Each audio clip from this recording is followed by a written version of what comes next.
What's up, guys? It's your Super Plays and it's your host Tony G, bringing you a competitive $30 budget deck.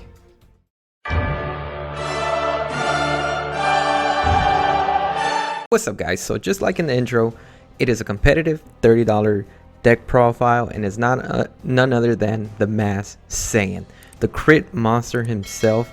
If you're new to the channel, be sure to be subscribed and definitely smash the like button if you guys want to see more competitive budget deck profiles from both myself and C-Rod.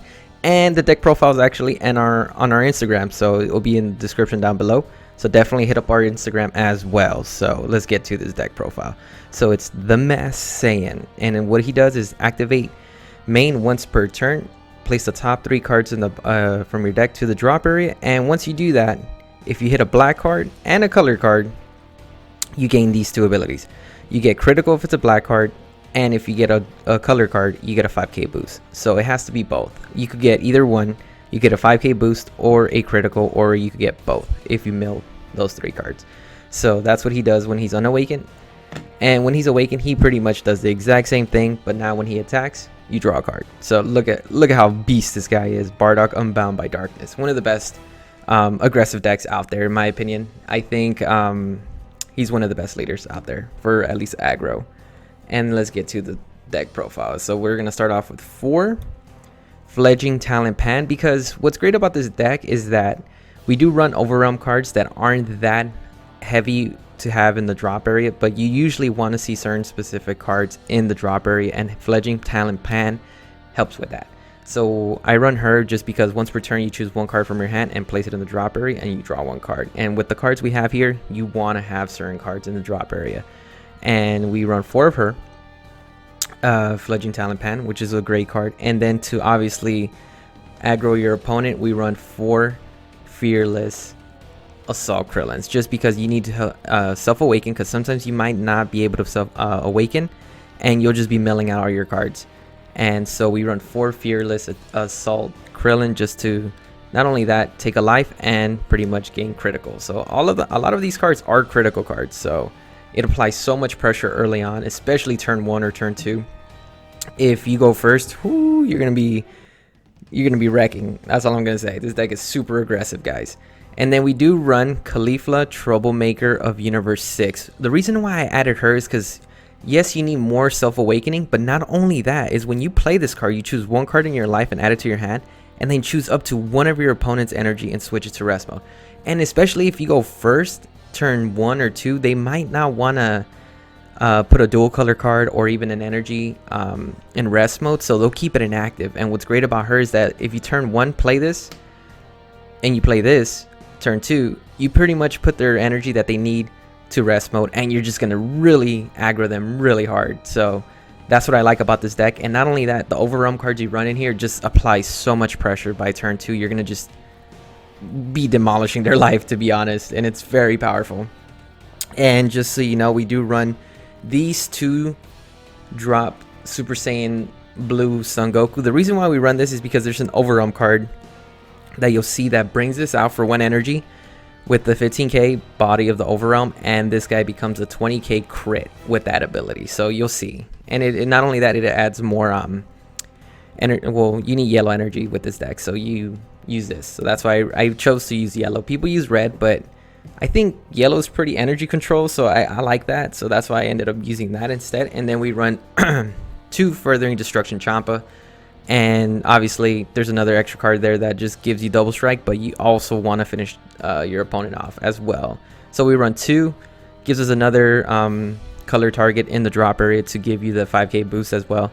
So sometimes you might not open up with your other extra card, but you'll open up with Furthering Destruction Champa to apply more pressure with the crit and double strike. So a lot of this is double strike cards, so we run 2 of those guys, which is amazing.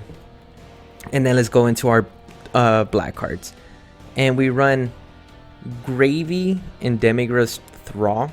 We run 4 of these guys just because he allows us to continue our combo plays. Sometimes you might see certain cards that you need in your drop in your overwhelm. This guy brings them back. And not only that, he's a 2k or 2 energy 15 cost is when he attacks or combo. You place choose up to 2 cards in your warp and place them in your drop area. So it continues the plays and it extends them. So you'll see what cards I run here. I'm telling you right now, this deck cost me $28. Obviously, we're running foil because that's what I had. But if you don't, it becomes pricier. But if you don't need the foils, it definitely becomes way cheaper than what it is. So it's 28 bucks, guys. So we have Defender Garden. God Garden. I don't know how to say his name. But we run this guy. I don't know. I've been debating on both. This one, I've been using both. I've been using the Supreme Kai Time super combo, and I've been using this guy. So when you're at 4 lives or less, you can super combo with this and draw 1 card. But with the Supreme Kai is that you fill up the warp with 5. You pretty much get the super combo effect. But there was times where I just needed a 10k boost to survive an attack. Even though I wasn't at 4, I just wanted that 10. With Supreme Kai, you don't get that 10k boost. So I don't know. It depends on what you're really trying to do. It's on your playstyle. Like, this is kind of similar to what I play like. So I think some people either might go with Supreme Kai Time or Gordon or God of Garden Defender super combo. I would go with this, honestly. I like this one more, just because when you're being aggro back, sometimes you just need that extra 10k to survive what you need. And then we go into the card I was telling you about, the Overwhelm, that gives your 20k crit dimension support Trunks. A lot of these cards are just 1 or 2 energy. That's it. We just need to survive on that. Like, there's games where I only ran with only 3 energy and I just still won. It was pretty crazy. But we play this guy just because, like I said, it brings out the 20k Goku when you Overwhelm, and he becomes a 20k crit. So, and not only that, this guy could add another 5k combo to that, so it becomes a 25k crit, which is pretty awesome in my opinion. And then we run one of the key cards that make the plays. This one and another one is Bardock Awaken Instincts. This guy's amazing just because when you play this card with Overwhelm, you draw 2 cards and you place 1 card in your hand and place it in the drop area. So you draw 2, put the one you don't want in the drop area. And like I said, this deck really revolves on the drop area to extend the plays. So we run 4 of these guys. Very great card. And then we move on to the next one. It's gonna be Mira from the Darkness, another crit Overwhelm card. Like I said, this deck is very crit heavy, and honestly, it's very aggressive. If your opponent, like I said, if you go second, you're just gonna. If you go first, you're just gonna demolish. But if you go second, it still doesn't hurt, but you'll do some major damage to your opponent, especially going second. And then we play this guy. When you play this guy with Overwhelm, it gains critical for the duration of the turn. So he becomes a 20k crit, and you have to have an Overwhelm of 4, which you always will, especially with the pan combo. Like I said, you're always gonna have 4 no matter what. And then, well, like I said, the playmaker of this deck is the new card from the draft box. It's actually very cheap, very great in this deck, just because he's a 4-drop critical Viara Everlasting Assault. We run 4 of these guys, not because, like, what's great about this, also be careful, this has been errated.